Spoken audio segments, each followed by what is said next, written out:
RGUKT Rajiv Gandhi university of knowledge technologies. ఇది బాసర నదీ క్షేత్రం ఒడ్డున వెలిసినటువంటి ఒక పెద్ద విద్యాసంస్థ.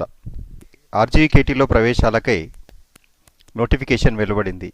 ఈ సంవత్సరం 1500 మంది విద్యార్థులని తీసుకోవడానికి RGUKT యూనివర్సిటీ సిద్ధంగా ఉంది.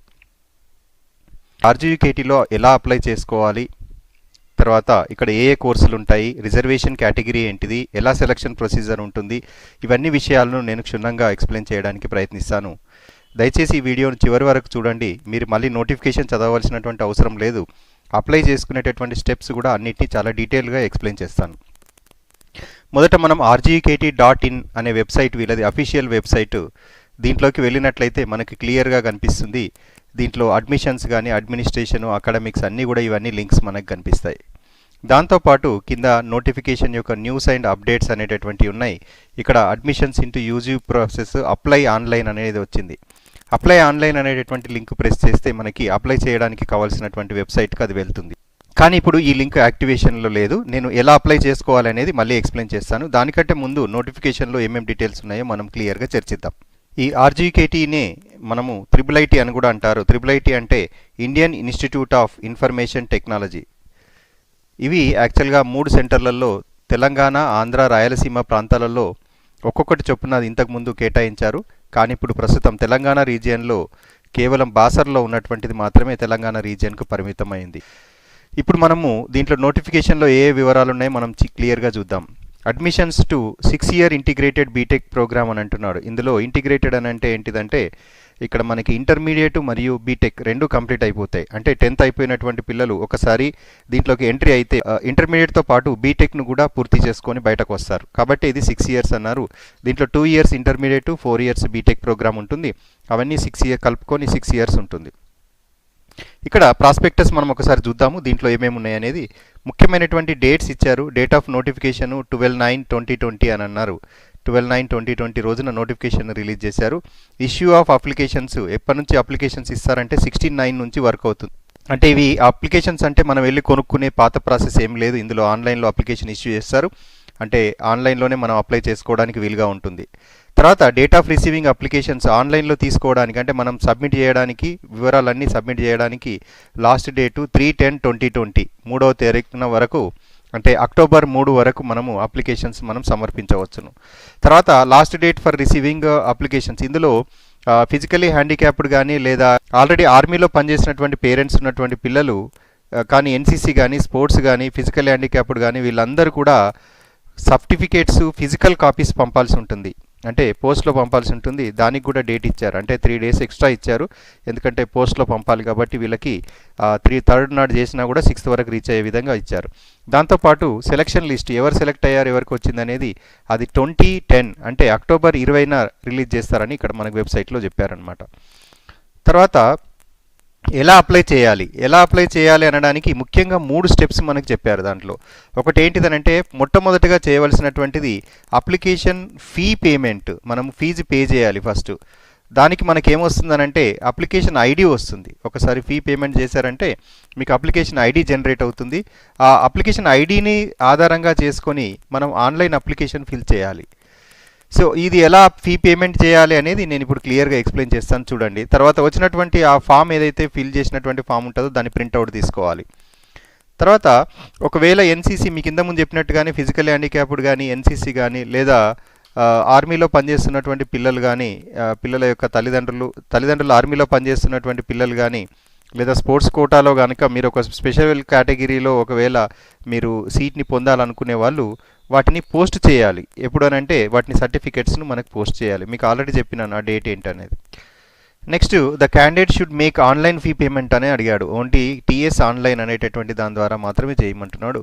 మనం ఇంట్లో నుంచి అయినా పే చేసుకోవచ్చును, లేదా దగ్గరలో ఉన్నటువంటి టీఎస్ ఆన్లైన్ సెంటర్ కానీ లేదా మీ సేవా సెంటర్లో కానీ ఈ సర్వీస్ని మనం యూజ్ చేసుకోవచ్చును. దేనికి ఎంత అప్లికేషన్ ఫీజు ఎంత అని అంటే ఫర్ క్యాండిడేట్స్ ఓసీబీసీ ఉన్నటువంటి వాళ్ళకు, అంటే తెలంగాణ మరియు ఏపీకి సంబంధించిన వాళ్ళు 200 రూపీస్ అప్లికేషన్ ఫీజు పెట్టారు. అలాగే ఎస్సీ ఎస్టీ అయితే ఒక 50 రూపీస్ కన్సెషన్ ఇచ్చారు. అదే 150 రూపీస్ అనేది అప్లికేషన్ ఫీ పెట్టారు. ఎవరైనా వేరే యూనివర్సిటీలో కానీ లేదా వేరే స్టేట్లో ఉన్నటువంటి వాళ్ళు కానీ ఒకవేళ అవి మిగిలిపోయినట్లయితే వాళ్ళకు కేటాయించినటువంటి కోటా మిగిలిన వాళ్ళు కానీ ఉన్నట్లయితే వాళ్ళు ₹1000 పెట్టుకొని ఈసారి అప్లై చేసుకోవచ్చును. నెక్స్ట్ ఎన్ఆర్ఐ కనుక ఉన్నట్లయితే వాటికి $25 రూపంలో ఉంది. ఎన్ఆర్ఐస్ నాన్ రెసిడెన్షియల్ ఇండియన్స్ కనుక ఉన్నట్లయితే వాళ్ళకి ఇది పెట్టారు.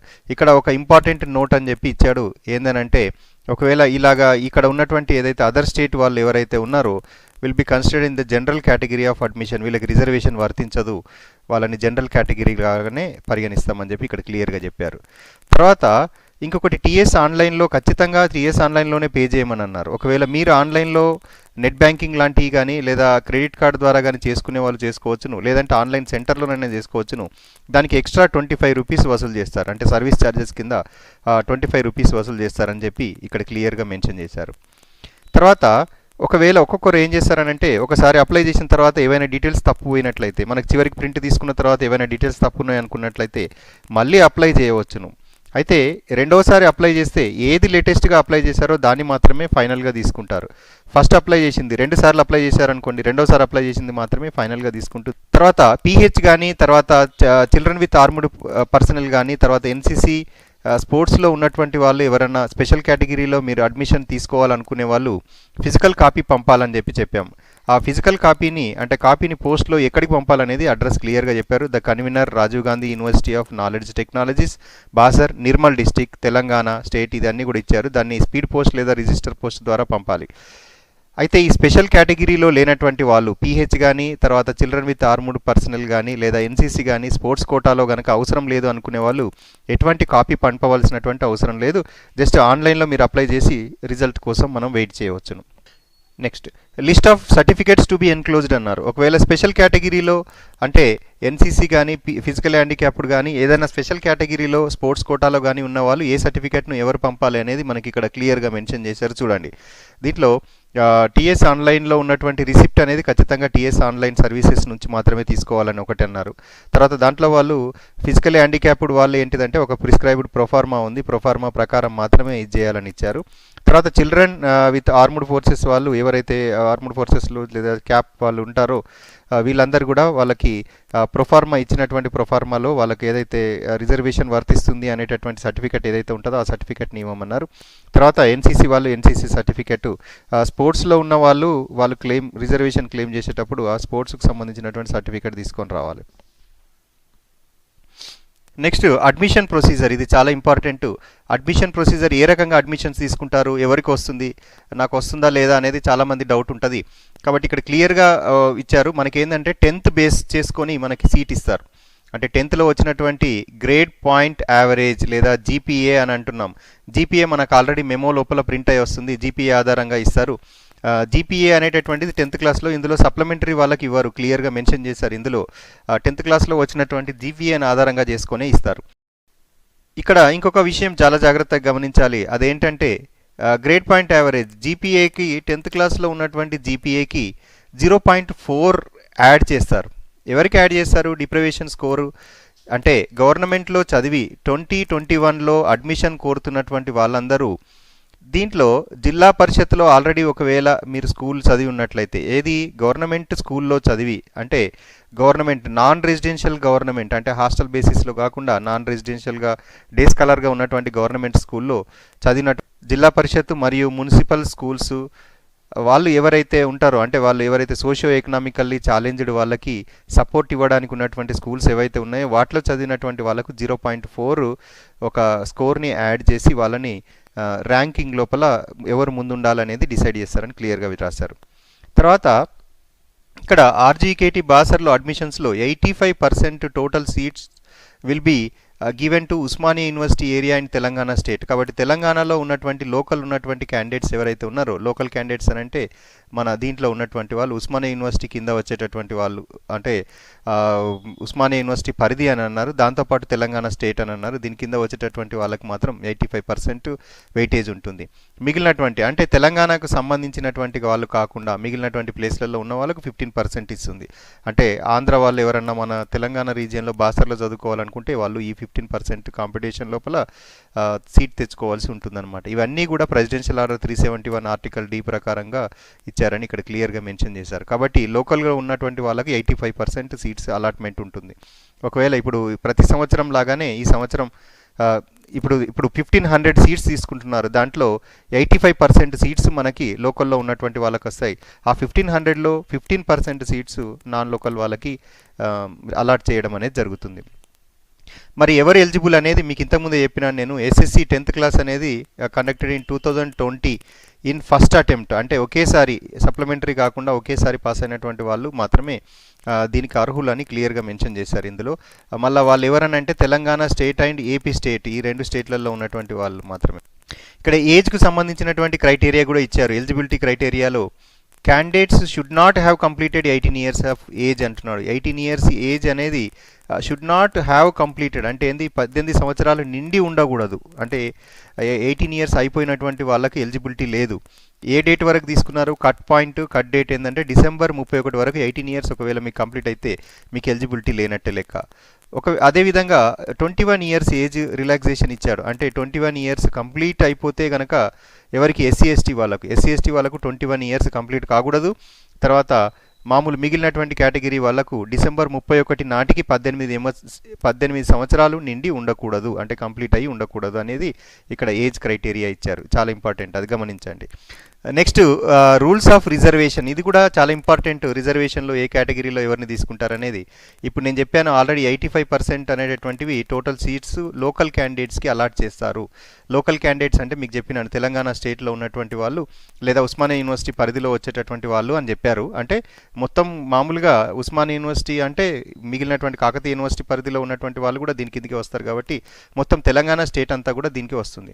తర్వాత 15% of seats shall be specified in the presidential order 371. అంటే ఏంటంటే నాన్ లోకల్ కూడా తీసుకోవాలి కాబట్టి వేరే స్టేట్ నుంచి వచ్చిన వాళ్ళకు కూడా ప్రెసిడెన్షియల్ ఆర్డర్ ప్రకారం 15% అలాట్ చేశారు. ఇది ఫస్ట్ వచ్చేటటువంటి రిజర్వేషన్. అంటే ఏంటి, 85% మన లోకల్ వాళ్ళకి రిజర్వ్ అయి ఉన్నాయి. అదేవిధంగా నెక్స్ట్ ఎస్సీలకి 15% రిజర్వేషన్ ఉంది. అంటే ఈ 85%లో ఎస్సీలకి 15%, ఎస్టీకి 6%, బీసీఏకి 7%, బీసీబీకి 10%, అలాగే బీసీసీకి 1%, అదేవిధంగా బీసీడీకి 7%, అదేవిధంగా బీసీఈకి 4%. ఈ రకంగా బీసీలలో కూడా ఏబిసిడిఈకి సపరేట్గా ఇచ్చారు. ఎస్సీ ఎస్టీకి కూడా వాటికి సంబంధించినటువంటి రిజర్వేషన్లు ఇచ్చారు. అలాగే ఫిజికల్లీ హ్యాండిక్యాప్డ్ వాళ్ళకి 3%, దాన్ని కూడా మళ్ళీ విజువల్లీ హ్యాండిక్యాప్డ్ ఉన్న వాళ్ళకి 1%, హియరింగ్ ఇంపేర్డ్ అంటే చెవిటి వాళ్ళకి 1%, తర్వాత ఆర్థోపెడిక్ హ్యాండిక్యాప్డ్ అంటే మామూలుగా కాళ్ళు చేతులు సరిగ్గా లేని వాళ్ళకు 1%, ఈ విధంగా అలాట్ చేశారు. ఆ 3%ని కూడా 3 భాగాలు చేశారు. అలాగే ఒకవేళ చిల్డ్రన్ ఆఫ్ ఆర్మ్డ్ పర్సనల్ అని అన్నారు. అంటే ఏంటిదనంటే సైన్యంలో పనిచేస్తున్నటువంటి, అంటే తల్లిదండ్రులు సైన్యంలో పనిచేస్తుంటే వాళ్ళ పిల్లలకి ఇచ్చేటటువంటి రిజర్వేషన్లు 2% ఇచ్చారు. అదేవిధంగా ఎన్సీసీ వాళ్ళకి 1% ఇచ్చారు. అంటే స్కూల్ లెవెల్లో ఎన్సీసీ చదివిన వాళ్ళు ఉంటే 1% ఉంటుంది. స్పోర్ట్స్ కోటాలో వచ్చినటువంటి వాళ్ళు ఎవరన్నా ఉంటే స్పోర్ట్స్ కోటా మీకు సర్టిఫికేట్ ఉన్నట్టయితే దాన్ని 0.5% ఇస్తారు. ఏ పెద్ద సర్టిఫికేట్ ఉంటే అంటే నేషనల్ ఉన్న వాళ్ళకు, రాష్ట్ర స్థాయిలో ఆడిన వాళ్ళు లోపల నేషనల్ ఆడిన వాళ్ళు ఒకవేళ ఉన్నట్లయితే నేషనల్ వాళ్ళకి ఫస్ట్ ప్రిఫరెన్స్ ఇస్తారు. నెక్స్ట్ రాష్ట్ర స్థాయిలో ఆడిన వాళ్ళకు అలాగా ఆర్డర్ ఆఫ్ ప్రయారిటీ అనేది ఇస్తారు. ఏ హారిజాంటల్ రిజర్వేషన్ ఆఫ్ 33.1, ఇది మనకు అందరికి తెలిసినటువంటిది. ఏంటిదంటే ఏ హారిజాంటల్ రిజర్వేషన్ ఆఫ్ 33.3 లేదా 33 of seats in favour of women candidates. ఇందులో లేడీస్ రిజర్వేషన్ అంటాం కదా మనము, ఉమెన్ రిజర్వేషన్ అనేది వచ్చింది. ఇందులో 33 అనేది SC ST OC special categories. అంటే ఏంటిదంటే ఈ ఈచ్ కేటగిరీ లోపల కూడా మళ్ళీ స్పెషల్గా వాళ్ళకి ఇస్తారు. వీళ్ళు జనరల్లో కూడా వస్తారు, మళ్ళీ ఈ స్పెషల్ కేటగిరీలలో కూడా వస్తారని ఉమెన్ రిజర్వేషన్ ఫాలో అవుతారని క్లియర్గా చెప్పారు ఇక్కడ. కాబట్టి ఈ పర్సెంటేజ్ 33 అనేది ఉమెన్ రిజర్వేషన్ లోపల పోతుంది అనమాట, ఉమెన్ క్యాండిడేట్స్కి వెళ్తుంది. తర్వాత పిహెచ్ క్యాండిడేట్స్ ఎక్కడి నుంచి సర్టిఫికేట్ తెచ్చుకోవాలనేది క్లియర్గా రాశారు. వీళ్ళు స్టేట్ మెడికల్ బోర్డు నుంచి వచ్చినటువంటి సర్టిఫికేట్ని కన్సిడర్ చేస్తారు. అలాగే ఆర్మీలో పనిచేస్తున్నటువంటి తల్లిదండ్రులు పనిచేస్తున్నటువంటి వాళ్ళు వాళ్ళకి సంబంధించినటువంటి డిస్టిక్ బోర్డు నుంచి తెచ్చుకోమని, అలాగే స్పోర్ట్స్ వాళ్ళు వాటికి సంబంధించిన తెచ్చుకోమని ఇచ్చారు. ఆ సర్టిఫికేట్స్ అన్నీ రెడీ పెట్టుకున్నట్టయితే మనకి ఈజీగా అవుతుంది అనమాట. ఇంకొక విషయం కూడా ఇచ్చారు, ఏంటిదనంటే ఆర్జీకేటీ అనేది టెక్నికల్కు సంబంధించినటువంటి కోర్సు కాబట్టి ఒకవేళ ఏదైనా ఫిజికల్ రిక్వైర్మెంట్స్ వాళ్ళకి చెప్పినటువంటి ఫిజికల్ ఫిట్నెస్ లేనటువంటి వాళ్ళు కానీ, అంటే వాళ్ళు చెప్పినటువంటి మినిమం ఫిజికల్ మినిమం అంటే చాలా మినిమము రిక్వైర్మెంట్స్ ఏవన్నా ఉన్నట్లయితే ఆర్జీకేటీ వాళ్ళు ఎప్పుడైనా సరే ఫిజికల్లీ అన్ఫిట్ అనుకుంటే వాళ్ళ యొక్క అడ్మిషన్ని రద్దు చేయవచ్చును అనేది ఇక్కడ వాళ్ళు ఒక చిన్న రైట్ లాగా నోటిఫికేషన్లోనే మెన్షన్ చేశారు. అది రొటీన్ ప్రొసీజర్, సాధారణంగా ఎవరికి ఇబ్బంది ఉండదని. నెక్స్ట్ సెలక్షన్ మెథడ్, ఇది చాలా ఇంపార్టెంట్, ఇది ముఖ్యం, చాలామందికి అర్థం కానటువంటి విషయం. సెలక్షన్ మెథడ్ ఏ రకంగా ఉంటుంది అనేటటువంటిది ఇది అర్థం కాదు. ఇక్కడ మనకు ఆల్రెడీ చెప్పినాను, admissions will be based on only GPA, ఎట్లాంటి ఎంట్రన్స్ టెస్ట్ లేదు, ఓన్లీ జీపీఏ పైన 10th మార్కుల పైన ఉంటుంది. 10th మార్కుల పైన ఉండి దాని ప్రకారం ఇస్తారు. జీపీఏలో ఆల్రెడీ వాళ్ళకి వచ్చి ఉంటుంది. మీకు ఆల్రెడీ ఇంతకుముందు చెప్పినాను, అడిషనల్గా 0.4 అనేటటువంటిది నాన్ రెసిడెన్షియల్లో చదువుకున్నటువంటి జిల్లా పరిషత్ మున్సిపల్ స్కూల్స్లలో చదువుకున్నటువంటి పిల్లలు ఇంతకుముందు మెన్షన్ చేశాను నేను, వాళ్ళకి 0.4 అనేటటువంటి జీపీఏ యాడ్ చేస్తామని చెప్పారనమాట. నెక్స్ట్ తర్వాత in case of tie in GPA, ఇది చాలా ఇంట్రెస్టింగ్ పాయింట్ ఉంది ఇక్కడ, దీన్ని చాలా జాగ్రత్తగా గమనించండి. ఏంటిదంటే ఇప్పుడు జీపీఏ స్కోరు చాలామంది పిల్లలది సేమ్ ఉంటుంది. ఈ సంవత్సరము యాక్చువల్గా తెలంగాణ గవర్నమెంట్ 10th వాళ్ళకు ఫైనల్ ఎగ్జామ్స్ పూర్తిగా పెట్టకుండానే వాళ్ళ పాత స్కోర్ను బట్టి ఇచ్చారు కాబట్టి చాలామంది స్టూడెంట్స్కి 10/10 జీపీఏ ఉన్న వాళ్ళు ఉన్నారు, లేదా 9 ఉన్న వాళ్ళు ఉన్నారు, లేదా 9.5 ఉన్న వాళ్ళు ఉన్నారు. ఇలాగా సేమ్ జీపీఏ వచ్చినటువంటి వాళ్ళు చాలామంది ఉంటారు. అలా సేమ్ జీపీఏ వచ్చినటువంటి వాళ్ళు ఉన్నప్పుడు వాళ్ళల్లో ఎవరిని ముందు తీసుకోవాలి, ఎవరికి సీట్ ఇవ్వాలి అనేటటువంటిది ఒక పెద్ద క్వశ్చన్ అయిపోయింది. ఇప్పుడు ఫర్ ఎగ్జాంపుల్ ఒక 10,000 మందిని తీసుకున్నట్లయితే 10,000 మందిలో కనీసము 6-7 వేల మందికి 10/10 జీపీఏ ఉంటుంది.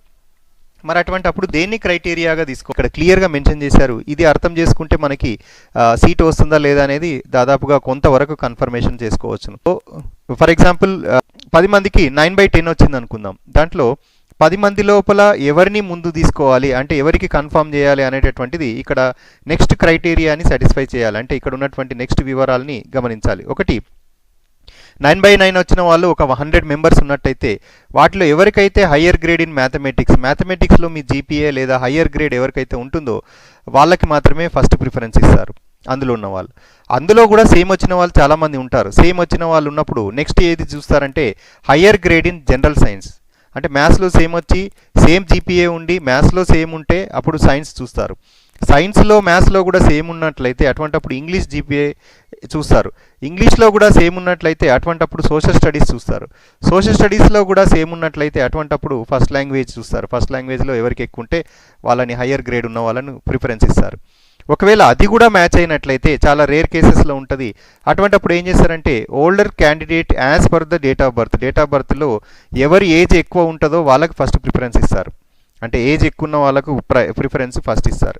నెక్స్ట్, ఒకవేళ ఇవన్నీ మ్యాచ్ అయినట్లయితే, ఏదో రేర్ కేసెస్ అండి, మొత్తం మీద చూసినట్లయితే నాకు తెలిసి ఒక 10,000 మందిలో ఒక 50 to 100 మెంబర్స్ వస్తుండొచ్చు, 50 మెంబర్స్ అయినా వస్తుండొచ్చు. ఆ 50 మెంబర్స్కి ఇవన్నీ మ్యాచ్ అవుతాయి. అటువంటప్పుడు ఏం చేస్తారంటే లోయెస్ట్ ర్యాండమ్ నంబర్ అని ఒక కొత్త విధానాన్ని వీళ్ళు పెట్టుకున్నారు. ఈ కొత్త విధానం ఏంటిదంటే లోయెస్ట్ ర్యాండమ్ నంబర్ ఏ రకంగా తీస్తారనే ప్రొసీజర్ కూడా ఇక్కడ కింద క్లియర్గా ఇచ్చారు. ఏంటిదనంటే ఒకవేళ అన్నీ టై అయితే అటువంటప్పుడు వాళ్ళు లోయెస్ట్ ర్యాండమ్ నంబర్ తీస్తారు. అది ఎలా తీస్తారనంటే హాల్ టికెట్ నెంబర్ని ఒక ఎగ్జాంపుల్తో ఇచ్చారు ఇక్కడ. ఉదాహరణకు హాల్ టికెట్ నెంబర్ ఒక స్టూడెంట్ది 121912128 అనుకుందాం. దీంట్లో మొత్తం 10 డిజిట్స్ ఉన్నాయి. వీటిని 2 భాగాలుగా చేశారు. మొదటి భాగం ఏంటిదనంటే 12191 అనేది మొదటి భాగము. తర్వాత రెండవ భాగం ఏంటిదంటే 21028 అనేది రెండవ భాగం. అంటే ఫస్ట్ 5 డిజిట్స్ ఒక భాగము, సెకండ్ 5 డిజిట్స్ రెండవ భాగం. ఇందులో ఫస్ట్ 5 డిజిట్స్ని 253తోని మల్టిప్లై చేశారు. అంటే 253తో 253తో గుణకారం చేయంగా ఒక వాల్యూ వస్తుంది. దాన్ని 21028తో డివైడెడ్ బై చేశారు, దాన్ని భాగిస్తారు. ఇది ఒక ప్రొసీజర్, అంటే ఏదో ఒక రకంగా సెలక్షన్ ప్రొసీజర్ని చేయాలి కాబట్టి ఇది ఒక లక్కీ లాటరీ లాంటిదే. ఇది గ్యారంటీగా ఏం లేదు, మన టాలెంట్కి సంబంధం లేదు, ఏం లేదు, జస్ట్ లక్ బేస్డ్ అనమాట.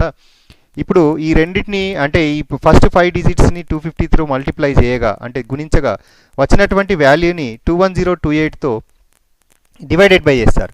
వచ్చినప్పుడు మనకి అది నిశేషంగా భాగించబడదు కాబట్టి కింద ఎంతో కొంత మనకి రిమైండర్ వస్తుంది, లేదా ఏమంటారు శేషం వస్తుంది అనమాట. ఆ శేషం ఏదైతే ఉందో ఇప్పుడు చూడండి 14235 అనేది ఇక్కడ మనకి శేషం వచ్చింది. అంటే ఈ ఫస్ట్ డిజిట్ని దీంతో మల్టిప్లై చేస్తే తర్వాత దీంతో డివైడెడ్ బై చేస్తే కింద శేషం ఇది వచ్చింది. ఈ శేషము లేదా రిమైండర్ అనేది ఎవరికి చిన్నది వస్తే లోయెస్ట్ ర్యాండమ్ నంబర్ అన్నారు. ఎవరికి వాల్యూ, ఉదాహరణకు 14235 ఒకరికి వచ్చింది, ఇంకొకరికి 14295 వచ్చింది అనుకుందాం. 95 పెద్దది కాబట్టి 14295 పెద్దది కాబట్టి 14235 వచ్చినటువంటి విద్యార్థికి ఇస్తారు. ఇది ప్యూర్లీ లక్, దీనికి ఎటువంటి నాలెడ్జ్ లేదు, ఎటువంటి మన కష్టపడేది లేదు కాబట్టి ఏదో ఒక క్రైటీరియాలో తీసుకోవాలి కాబట్టి వాళ్ళు ఒక క్రైటీరియాని ఫాలో అయ్యారు. తర్వాత సిబిఎస్ఈ అండ్ ఐసిఎస్ఈ అప్లికెంట్స్ వాళ్ళు, సిబిఎస్ఈ వాళ్ళు ఎవరైనా ఉన్నట్లయితే వాళ్ళకి ఆల్ టికెట్లో 7 డిజిట్స్ ఉంటాయి కాబట్టి దాన్ని 2 భాగాలుగా, ఫస్ట్ 3 డిజిట్స్ ఒక భాగంగా, సెకండ్ 4 డిజిట్స్ ఇంకో భాగంగా చేశారు. ఫస్ట్ 3 డిజిట్స్ని 253తోని మల్టిప్లై చేస్తారు, గుణిస్తారు, వచ్చినటువంటి దాన్ని నెక్స్ట్ 4 డిజిట్స్తోని భాగాహారం చేస్తే వచ్చినటువంటి శేషంలో ఏది చిన్నదైతే దాన్ని తీసుకుంటారు. సేమ్ ఇదే ప్రొసీజర్, కాకపోతే నంబర్స్ తేడా. Next intimation to selected candidates అని అన్నారు. ఎలా ఇంటిమేట్ చేస్తారు వాళ్ళకి, మరి మీకు సీట్ వచ్చింది అనేది అంటే ఆర్జీవికేటీ వెబ్సైట్ లోపల పెడతారు. ఏంటిదనంటే rgvkt.ac.in ఒకటి, రెండవది admissions.rgvkt.ac.in అని. ఈ 2 వెబ్సైట్లలో మనకి సెలక్షన్ లిస్ట్ని ఇంతకుముందు చూసినట్టుగా మనం ఎలాగైతే నోటిఫికేషన్ పెట్టారో సెలక్షన్ లిస్ట్ని అలాగే పెడతారు. అంతేకాకుండా వీళ్ళు also be informed by post, వాళ్ళకి పోస్ట్లో వస్తుందట, తర్వాత ఈమెయిల్లో వస్తుందట, అండ్ ఎస్ఎంఎస్. ఇవన్నీ కూడా ఎక్కడ దొరుకుతాయి మరి, ఇవన్నీ మనం అప్లై చేసినప్పుడు ఇచ్చినటువంటి డీటెయిల్స్ని అన్నింటినీ కూడా వాళ్ళు తీసుకొని వాటిలలో ఇచ్చేస్తారనమాట అప్పుడు. కాబట్టి wherever possible to the address to the or mobile number written on the application form. కాబట్టి అక్కడ ఉన్నటువంటి అప్లికేషన్ ఫామ్లో రాసిన డీటెయిల్స్కి మనకి ఇన్ఫర్మేషన్ వస్తుంది మనకు సీట్ వచ్చింది అనేది. నెక్స్ట్ కౌన్సిలింగ్ ఎక్కడ జరుగుతుందంటే ఆర్జీకేటీ బాసర్, నిర్మల్ డిస్ట్రిక్ట్, తెలంగాణ స్టేట్లో జరుగుతుంది. కాబట్టి ఇది బాసర్ లోపల వెళ్ళి అక్కడ కౌన్సిలింగ్లో ఖచ్చితంగా ఇన్ పర్సన్ అని అన్నాడు, అంటే పేరెంట్స్ వెంబడి వచ్చినా సరే క్యాండిడేట్ తప్పనిసరిగా రావాలి. కాబట్టి దాంతోపాటు ఏమన్నాడంటే ఒరిజినల్ డాక్యుమెంట్స్ ఆర్ సర్టిఫికేట్స్ అని అన్నాడు. చాలా చాలా ఇంపార్టెంట్, ఒరిజినల్ డాక్యుమెంట్స్ తీసుకెళ్ళాలి. కేవలం జిరాక్స్ తీసుకుంటే సరిపోదు, ఒక 3-4 సెట్లు జిరాక్స్ దాంతోపాటు ఒరిజినల్ డాక్యుమెంట్స్ తీసుకొని వెళ్ళడం అనేది చాలా ఇంపార్టెంట్. ఒకవేళ పీహెచ్ కానీ, తర్వాత చిల్డ్రన్ విత్ ఆర్మ్డ్ పర్సనల్ కానీ, ఎన్సీసీ కానీ ఉన్నటువంటి వాళ్ళు దానికి సంబంధించిన ఒరిజినల్ డాక్యుమెంట్స్ తీసుకొని వెళ్తే మనకు అక్కడ ఇబ్బంది ఏమీ ఉండదు. ఆ కేటగిరీలో మనకు అడ్మిషన్ వచ్చేటటువంటి అవకాశం ఉంటుంది. ఈ కోర్సెస్ ఆఫర్ మరి 6 ఇయర్స్ ఏం చేస్తాడు మన పిల్లవాడు అనేది క్లియర్గా చెప్పారు. ఏంటిదంటే ఫస్ట్ 2 ఇయర్స్ +1+2 అంటారు. +1+2 అంటే 10th తర్వాత వచ్చేటటువంటి ఇంటర్మీడియట్కి సమానం. ఇది intermediate first 2 years MPC course మాత్రమే ఉంటుంది, ఎంపీసీ మాత్రమే చేస్తారు. అంటే మెడిసిన్ చేయాలి లేదా డాక్టర్ అవ్వాలి అనే అంబిషన్ ఉన్న వాళ్ళకి ఈ IIIT సీట్ అనేది పనికిరాదు. గుర్తుపెట్టుకోండి, మీ పిల్లలు ఇంజనీర్లు కావాలి అని అనుకునే వాళ్ళు మాత్రమే ఇక్కడికి మనం వెళ్ళాలి. అక్కడ చెప్పేటటువంటి సబ్జెక్టులు కూడా ఇక్కడ క్లియర్గా మెన్షన్ చేశారు. Mathematics, physics, chemistry, English, Telugu or Sanskrit అని చెప్పారు. తెలుగు ఆర్ సాంస్క్రిత్ లోపల సాంస్క్రిత్ అనేది కేవలం సెకండ్ లాంగ్వేజ్లో తెలుగు వాడని వాళ్ళు మాత్రమే సాంస్క్రిత్ తీసుకోవడానికి అవకాశం ఉన్నట్టుగా ఇక్కడ క్లియర్గా మెన్షన్ చేశారు. దాంతోపాటు బీటెక్లో నెక్స్ట్ 4 ఇయర్స్ అంటే ఫస్ట్ 2 ఇయర్స్ ఇంటర్మీడియట్ లాగానే కంప్లీట్ చేస్తారు. ఒకవేళ వీళ్ళు 2 ఇయర్స్ తర్వాత నేను బీటెక్కి వెళ్ళను, నేను వేరే ఏదైనా చేసుకుంటాను అని అనుకున్నట్లయితే మీకు ఇంటర్మీడియట్కి సమానమైనటువంటి సర్టిఫికేట్ మీకు వస్తుంది. ఇంటర్మీడియట్లో బయటకు వెళ్ళిపోవచ్చు మీరు. ఒకవేళ అందులోనే కంటిన్యూ అవుతానంటే మనకు వచ్చినటువంటి ఇంటర్మీడియట్ మార్కులను బేస్ చేసుకొని దాంట్లో నెక్స్ట్ మనకి బీటెక్కి అంటే పిల్లల్ని బీటెక్కి ప్రమోట్ చేస్తారు. అది 4 ఇయర్స్ కోర్స్ ఉంటుంది.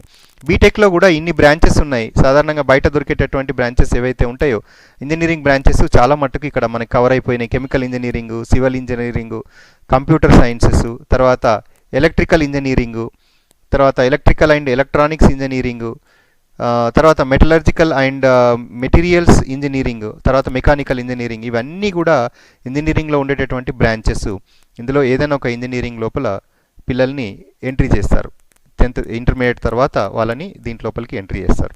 అడ్మిషన్ ప్రొసీజర్లో ఒకటి ఇచ్చారు. ఏంటిదనంటే వాళ్ళు సర్టిఫికేట్స్ ఉన్నంత మాత్రాన కుదరదు, అక్కడ ఉన్నటువంటి ఎవరైతే స్క్రూటినైజింగ్ ఆఫీసర్స్ ఉంటారో వాళ్ళు సాటిస్ఫై అవుతేనే అడ్మిషన్ వస్తుందని. ఇది రొటీన్ ప్రాసెస్, ఎట్లాగో కంపల్సరీగా ఇది చేయాలి.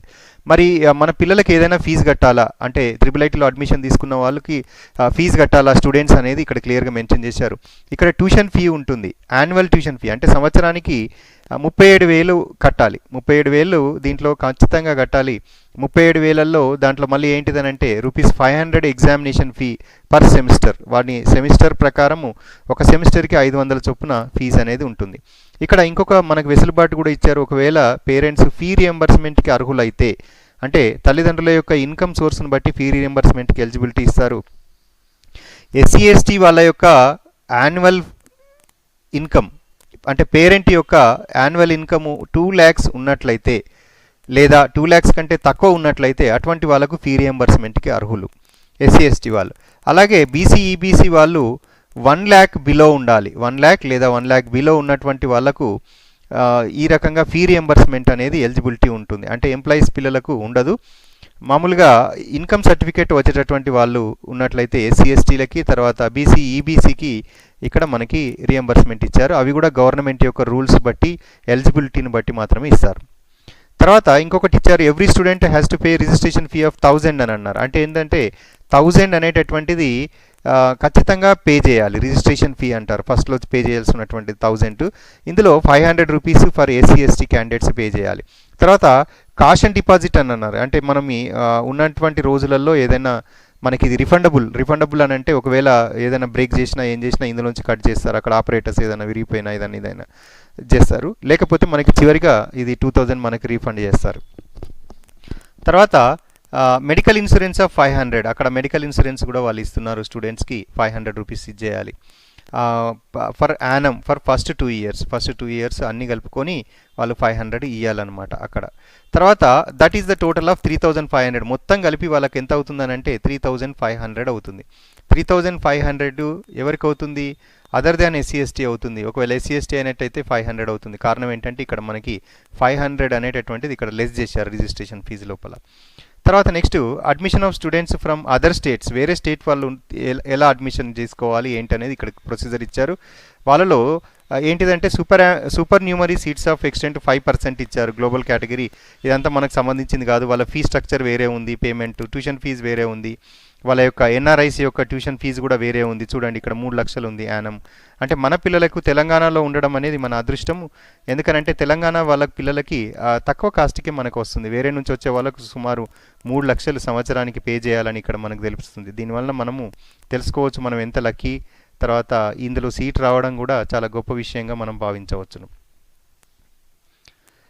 ఒకవేళ మీరు ఇక్కడ హెల్ప్ లైన్ నంబర్స్ ఉన్నాయి, మీకు ఏదైనా డౌట్స్ ఉన్నట్లయితే ఈ నంబర్కి ఇక్కడ 2 నంబర్లు ఇచ్చారు, మొబైల్ నంబర్స్. వీటికి కాంటాక్ట్ చేయమని అంటున్నారు. దీనికి కూడా టైమింగ్స్ ఉన్నాయి, 9:30 నుంచి 5:30 PM లోపల మాత్రమే. అవి కేవలం వర్కింగ్ డేస్, సండేస్ కాల్ చేస్తానంటే కుదరదు. కేవలం వర్కింగ్ డేస్లో మాత్రమే మనం అడగవచ్చును. ఒకవేళ మీరు ఈమెయిల్ ద్వారా వాళ్ళని సంప్రదించాలనుకుంటే admissions@rgkt.ac.in, మీ దగ్గర ఒక సర్టిఫికెట్ ఉంది, ఇది నిజంగా వాల్యుయల్ ఇదేనా అంటే నేను అప్లై చేసుకోవచ్చా, ఆ రిజర్వేషన్ కేటగిరీకి సంబంధించినవన్నా కాదా, ఏమైనా ఉన్నట్లయితే మీరు సర్టిఫికెట్స్ జత చేస్తూ admissions@rgkt.ac.in అనేటటువంటి దానికి మెయిల్ని పంపవచ్చును. ఇప్పుడు అప్లై చేసుకునే విధానం ఏంటో మనం గమనిద్దాం. అప్లై చేసుకునే విధానానికి దీంట్లోనే వెబ్సైట్లో ఇచ్చారు. మనకు ఆల్రెడీ 2 స్టెప్స్ అని చెప్పి ఇక్కడ క్లియర్గా ఇచ్చారు. ఒకటి ఏంటంటే ఫీ పేమెంట్ అనేది ఫస్ట్ స్టెప్. కాబట్టి ఫస్ట్ ఫీ పేమెంట్ అనేది ఫస్ట్ చేయాలి. తర్వాత filling of the application form, తర్వాతనే అప్లికేషన్ ఫామ్ ఫిల్ చేయాలని చెప్పి క్లియర్గా ఇచ్చారు. ఇక్కడ షో పేమెంట్ అని అన్నారు. మనం టీఎస్ ఆన్లైన్లో ఒకవేళ చేసినట్లయితే ఇప్పుడు ఈ లింక్ యాక్టివేషన్లో లేదు. కారణం ఏంటిదనంటే ఇంకా మన డేట్ రాలేదు. అంటే 16th నుంచి ఈ లింక్స్ అన్నీ యాక్టివేషన్లో ఉంటాయి. ఇక్కడ అప్లై అనే లింక్ కూడా యాక్టివేషన్లో లేదు. ఇది ఎప్పుడు వస్తుందని అంటే 16th నుంచి అప్లికేషన్లో స్టార్ట్ కాబట్టి అక్కడ నుంచి మనకి వస్తుంది. డౌన్లోడ్ యూజర్ మాన్యువల్ అని ఇచ్చాడు. డౌన్లోడ్ యూజర్ మాన్యువల్లో మనకి ఎలా అప్లై చేయాలనేది డీటెయిల్డ్ ప్రొసీజర్ ఇచ్చారు. మీరు ఎలా అప్లై చేయాలనేది నేను కూడా ఎక్స్ప్లెయిన్ చేయడానికి ప్రయత్నం చేస్తాను. చూడండి, అప్లై చేసుకునేటటువంటి విధానం మనం ఇంట్లోనే కంప్యూటర్ ఉన్నట్లయితే దాని నుంచి చేసుకోవచ్చును. మొబైల్ నుంచి కూడా ఒకవేళ మనకు వీలైతే దాని నుంచి కూడా అప్లై చేసుకోవచ్చును. User guide to fill the online application form అని అన్నాడు. దానికి ఏమేమి రిక్వైర్మెంట్స్ ఉంటాయి, మన ఏ డీటెయిల్స్ తీసుకోవాలనేది. TSR AP online application ID అనేది మనకు ఖచ్చితంగా అవసరం. ఇది ఎక్కడి నుంచి వస్తుంది? Receipt form of AP TSR AP online సెంటర్లో కడితే మనకి అప్లికేషన్ ఐడి వస్తుంది. అక్కడే జనరేట్ అవుతుందని చెప్పినాను. ఒకవేళ క్రెడిట్ కార్డ్ లేదా డెబిట్ కార్డ్ ద్వారా మీరే ఆన్లైన్లో పే చేసుకున్నట్లయితే credit card, debit card, net banking యొక్క డీటెయిల్స్ పెట్టుకోమంటారు.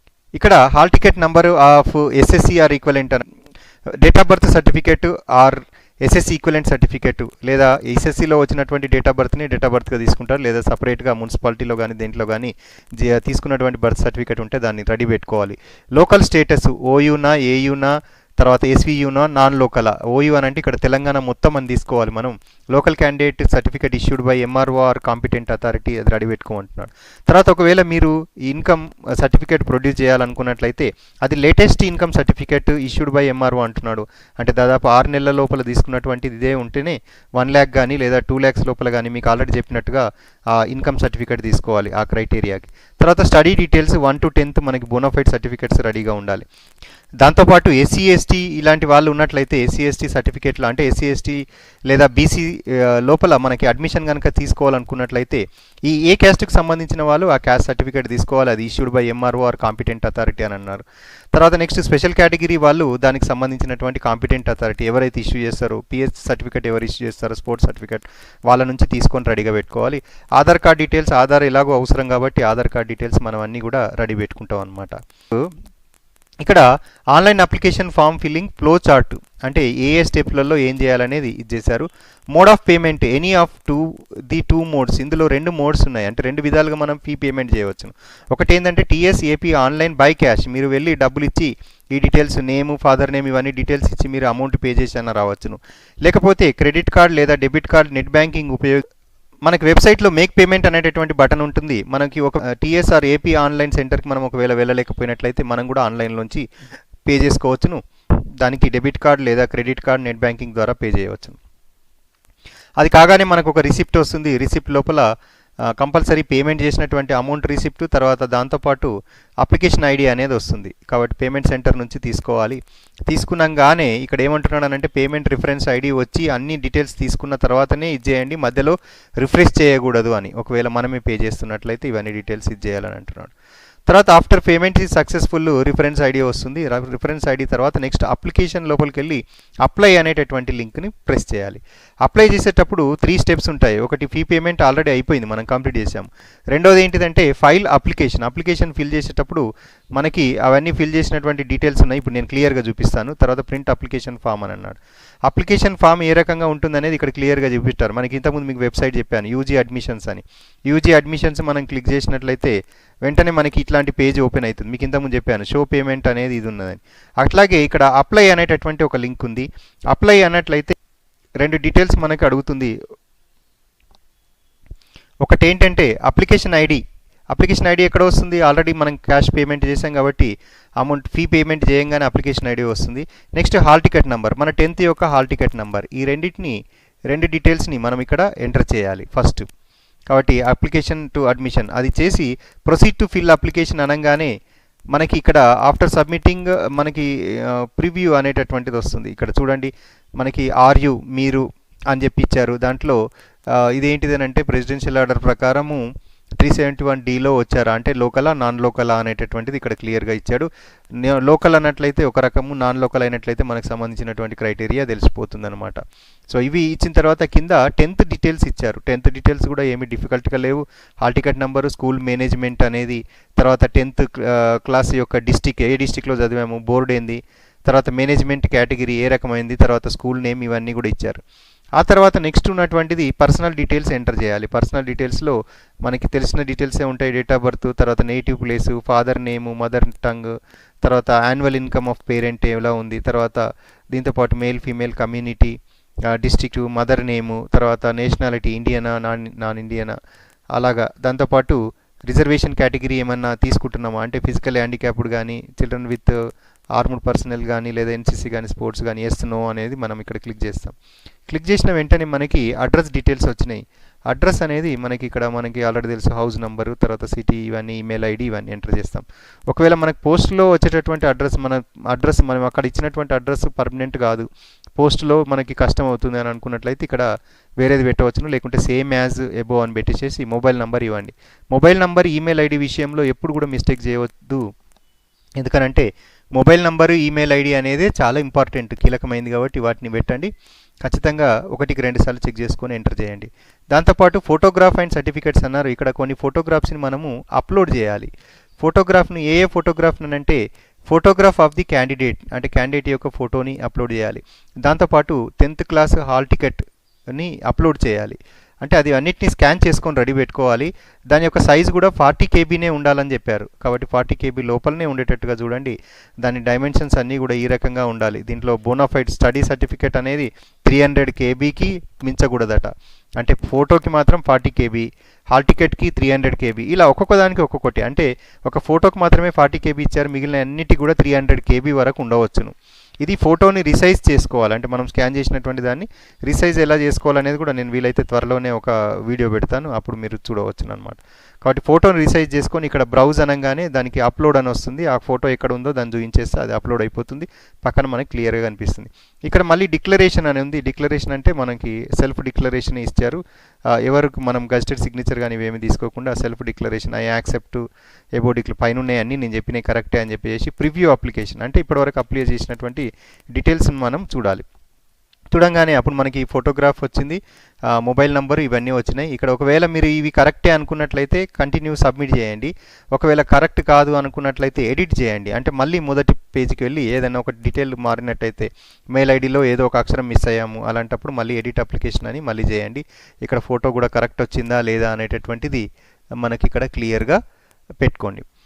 దాంతో మనం సబ్మిట్ చేయంగానే అంటే ఫైనల్ సబ్మిట్, ఒకవేళ సబ్మిట్ అయిన ప్రింట్ అప్లికేషన్ అనగానే మనకి వెంటనే ఇట్లాంటి డీటెయిల్స్ చూపిస్తుంది. అంటే మనం అప్లోడ్ చేసినటువంటి ఫోటోగ్రాఫు, దాని కింద మనం ఇచ్చినటువంటి అడ్రస్, తర్వాత ఇక్కడ మనము పేమెంట్ చేసినప్పుడు వచ్చినటువంటి రెఫరెన్స్ ఐడి, మనకి స్టేట్, తర్వాత రిలీజియన్, ఏ కేటగిరీ, ఇవన్నీ కూడా మనకి ఉన్నాయి. స్టేట్ బోర్డు ఏంటి, ఇవన్నీ డిస్టిక్ ఏంటి, స్కూల్ టైప్ ఏంటిది, జిల్లా పరిషత్ స్కూలా లేకపోతే అది ఇదా గవర్నమెంట్ మేనేజ్మెంటా లేకపోతే ప్రైవేటా, ఇవన్నీ డీటెయిల్స్ వచ్చిన తర్వాత మనము ప్రింట్ అప్లికేషన్ అంటే మనకి ప్రింట్ వచ్చేస్తుంది. ఈ రకంగా మనం అప్లై చేసుకోవచ్చును. అప్లై చేసుకున్న తర్వాత మనకి మళ్ళీ ఇచ్చినటువంటి డేట్లో మనం అన్ని క్రైటీరియాకు ఉన్నట్లయితే వాళ్ళన్నింటినీ కూడా వాటిని చూస్తారు. సెలక్షన్ క్రైటీరియాలో మనం ఒకవేళ అన్ని డీటెయిల్డ్గా ఉండి అన్ని క్లియర్గా ఉన్నట్లయితే మనకి సెలెక్టెడ్ అని చెప్పేసి మనకు మొబైల్కి మెసేజ్ వస్తుంది, దాంతోపాటు మెయిల్ వస్తుంది అని చెప్పారు. దాంతోపాటుగా వాళ్ళు పోస్ట్లో కూడా పంపిస్తామని అన్నారు. పోస్ట్లో పంపిస్తారో లేదో కానీ దీంట్లో వస్తుంది. అన్నిటికంటే ముఖ్యమైనది వెబ్సైట్ని రెగ్యులర్గా చెక్ చేస్తూ ఉండాలి. వెబ్సైట్లో మాత్రం సెలక్షన్ లిస్ట్ ఖచ్చితంగా డిస్ప్లే చేస్తారు.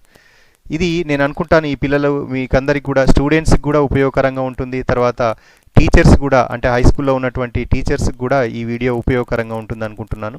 ఈ వీడియో కనుక మీకు నచ్చినట్లయితే దీన్ని లైక్ చేయండి మరియు మీ ఫ్రెండ్స్తో షేర్ చేయండి. దీన్ని సబ్స్క్రైబ్ చేయడం మాత్రం మరవద్దు, ఎందుకనంటే మీ ఫ్రెండ్స్ని కూడా సబ్స్క్రైబ్ చేయించండి. ఇంకా ఇట్లాంటి ఏమైనా ఇన్ఫర్మేషన్ లేదా అప్డేట్స్ ఉన్నట్లయితే నేను ఫ్యూచర్లో ఆ వీడియోస్ యాడ్ చేస్తాను, మీరు కూడా దాన్ని చూడవచ్చు. థ్యాంక్స్ అండి, thanks for watching, thank you, bye bye.